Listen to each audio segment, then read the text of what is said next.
My name is Ben Ritacco, and today we're going to make macaroni and cheese with gemelli pasta. What we're going to do is we're going to start by making our bechamel sauce. So now we're going to chop up some shallots. Chop them up nice and fine. Use about one shallot. We're going to make enough mac and cheese for about 3 or 4 people, depending on the people. If it's people like me, it's more like 2 servings, but I like my pasta. Alright, so we're going to start by adding about 2 tablespoons of butter, our shallots. We're going to get that going on the stove. I'm going to put it on high flame to start, and then as it heats up I'm going to lower it, so I don't want the onions to burn or the butter to burn. Next step is I'm going to chop up some garlic. Again, don't smash it because half of it ends up to the right and to the left of the counter. Just push down on it. Make sure you always push down on the heel of the knife. You don't want to push down on the blade of the knife, obviously. Okay. And again, you can use a food processor. You don't have to chop it up with your hands. I'm just trained this way, and that's how I've been doing it for a long time now. Alright, now that we have our garlic chopped, what I'm going to do is I'm going to put it in with the onions.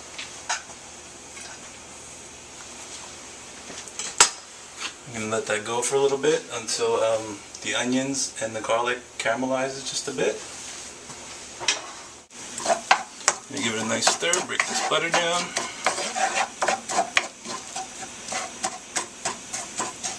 What I like to do when I do this, I like to add my salt, because what it does is it relieves all the water out of the garlic and out of the shallot, and what it does is it infuses the butter.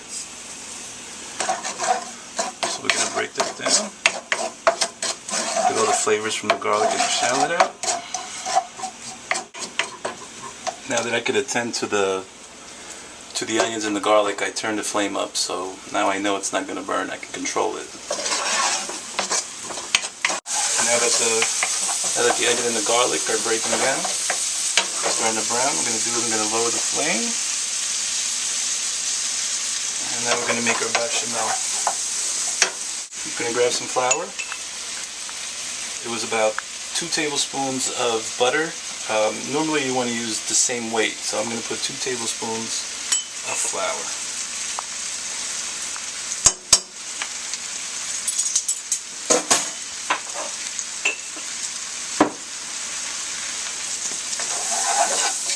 Let that go, incorporate that nicely.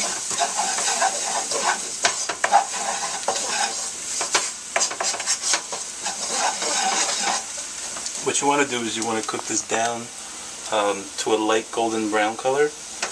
You want to cook out the flavor of the raw flour. You want to cook that out.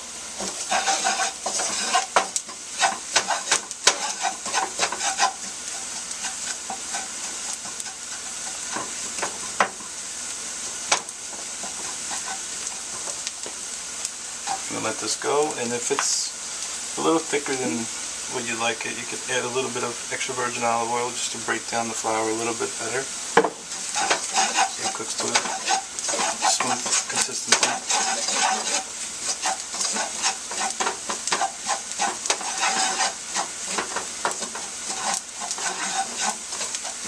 Alright, we're just going to let that go for about 2 minutes. Let that brown up. This way we can get started with our mac and cheese. Alright, so while that's going, I have here 3 scallions, green onions. I like to peel out the first layer. You don't know who handled this, so you want to make sure you peel out the first layer. First layer of each one.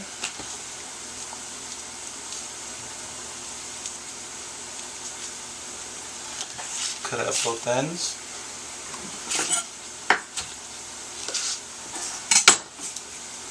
I'm going to give it a quick rinse with cold water.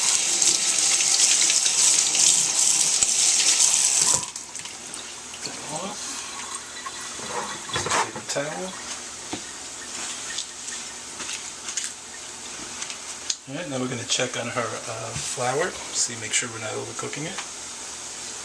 See, get into that light brown consistency. This is what you want. You can see the light brown consistency. You want a light brown consistency. Now what we're going to do is I'm going to add about 2 cups of milk.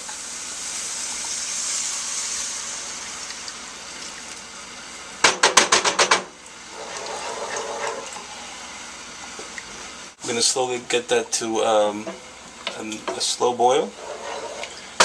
The roux will only work if both ingredients are hot. So you want to get it to a light boil so you know if it's thick enough, if you need to add a little bit more flour. Now we'll get that going. Chop up some scallions for flavor and for decoration. Garnish, I should say. We use the nice green part for the garnish, and we'll use the middle part for flavor.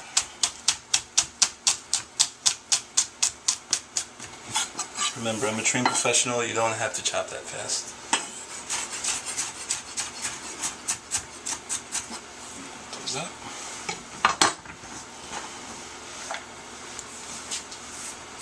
What I'm going to do is I'm going to add these in.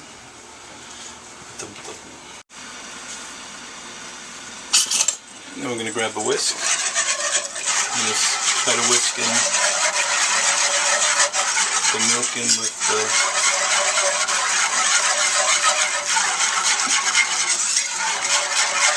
flour and the butter. Get that nice and smooth. Go a little bit. Now we're going to start chopping up our cheddar cheese. I like to use white sharp cheddar. No reason to put food coloring in cheese if you don't need it. So let's get started. Now here's 4 ounces cheddar cheese. I'm going to chop up. You can put it in the food processor. You can, grate it. Grating it tends to nip little pieces of your fingers. So I suggest you maybe food process it. Go. Little squares. I put the pasta water on earlier, so it should be boiling now. We're going to add our pasta in. Alright, let's add our pasta in. I'm going to use roughly about half to 3/4 of a pound. This is mainly a side dish, not the meal part of it. If you like to use it as a main dish, what I like to do is you can cook more pasta, obviously. You can make some chicken cutlets ahead of time. You can fry them up. You can cut them up into little cubes and add them in with your mac and cheese. You can do the same with hot dogs if you like hot dogs. Bacon. You can make a million different combinations of mac and cheese. That's what's great about it. But today we're just going to make plain mac and cheese, and if you like to make your own mac and cheese, use this base and just add whatever you like to it. So now I'm going to put the pasta in the water, get that going. Alright, now we got the sauce going, it's getting thicker, which is good.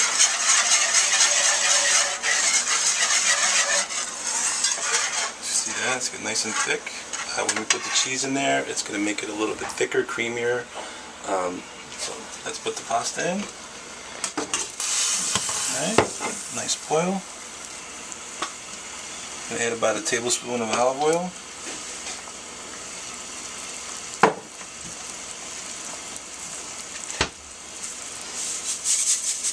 About a tablespoon of salt.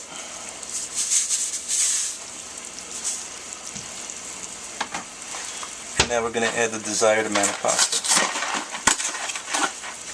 Again, we're going to use about a half a pound.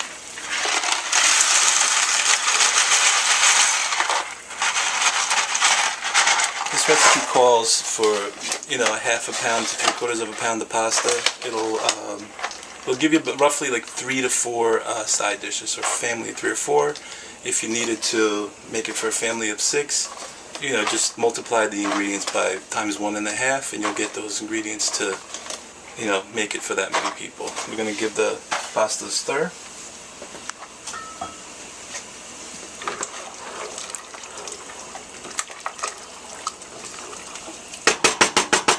I'm going to let that go for about 8 minutes.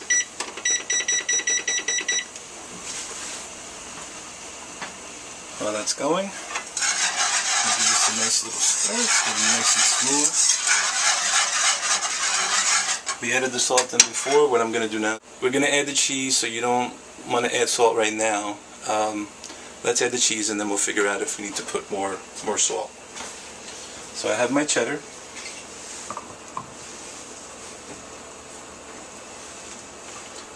And I have some shaved Parmesan cheese.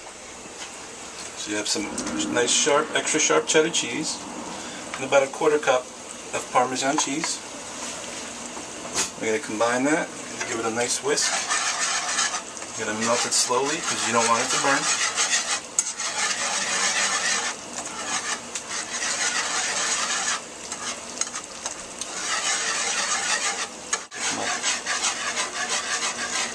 Remember, they make these dials with low, medium, and high for a reason. You don't have to cook on high all the time. You want, especially when you're dealing with creams and butter and cheese, you want to make sure you cook it slowly because you don't want to burn the cheese. As you can see, the cheese is melting,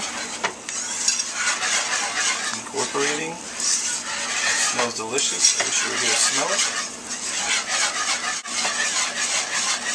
You want to make sure that you whisk it until all the cheese is dissolved. You don't want to leave any lumps.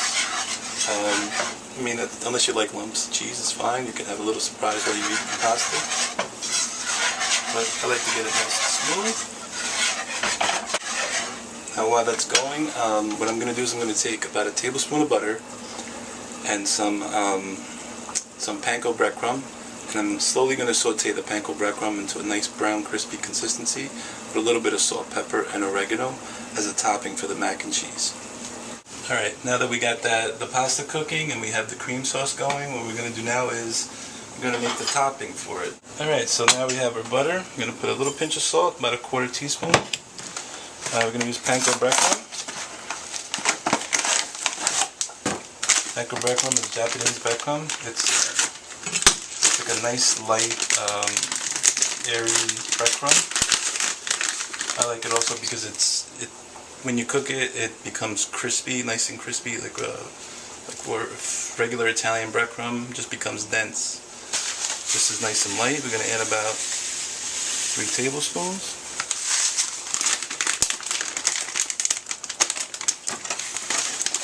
We got our salt in there. I'm going to add a little pinch of pepper, about a 1/4 teaspoon. Put a little bit of oregano, about a 1/4 teaspoon. And that's it. We're going to put that in the oven. I'm going to get that going. I'm going to put it on high since I can keep an eye on it. The bread will burn quickly, so you need to make sure that you're going to be able to keep an eye on it. Otherwise, put it on low, cook it slow.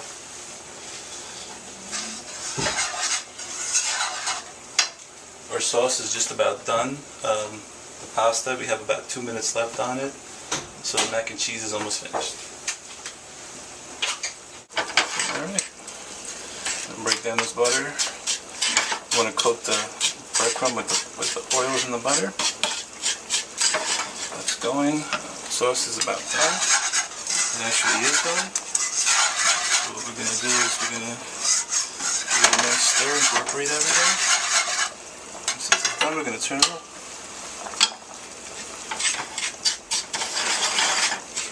And then in there, you just let that go for a minute.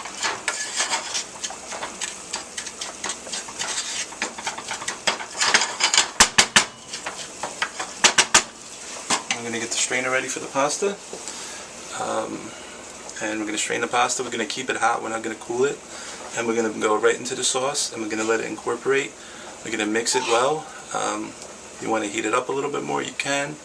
But that's pretty hot. The pasta's going to be hot. The breadcrumbs are almost done. Our mac and cheese is almost complete.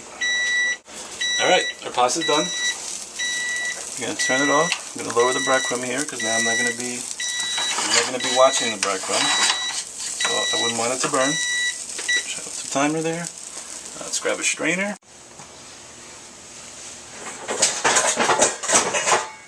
My friendly strainer.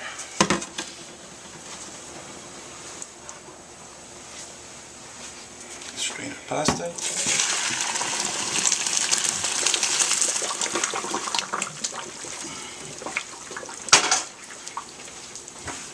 Alright, go back to the breadcrumb. Give it a nice stir. By now, you'll see that it's starting to get brown. A little bit brown, you want to get it nice and crispy. This is almost like a garlic bread topping.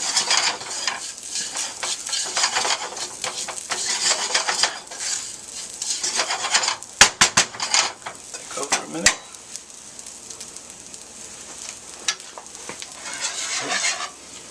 Alright, now this is ready to get the pasta in. Alright, what I like to use is the multi-purpose lid. Use it as a lid and use it as to bring my pasta over to the pan so it doesn't get water all over the floor. Put that in there.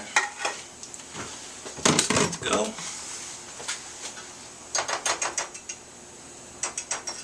I no longer need the whisk. Just stir the breadcrumb. As you can see, the breadcrumb is now nice and brown and crispy. That's ready to go. I'll turn off the flame. Stir in the pasta.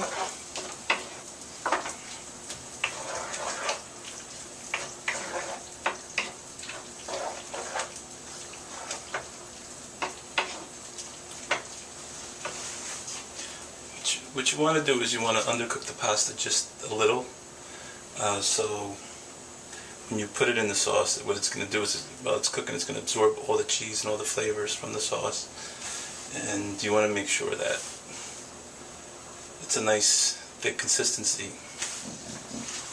But you don't want it too thick because then it's going to be paste. As you can see, our mac and cheese is done. We're going to plate it.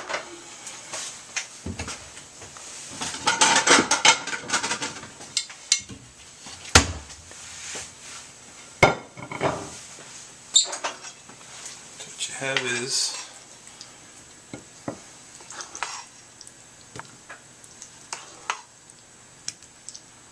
macaroni and cheese, a little bit of toasted panko breadcrumbs,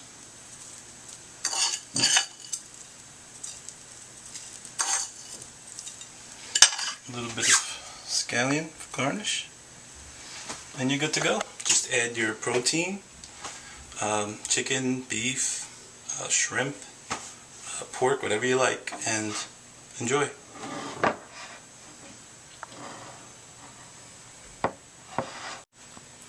Alright, that's it, folks. That's simple mac and cheese made gourmet the Ben's way. You don't have to be a professional chef to cook like one.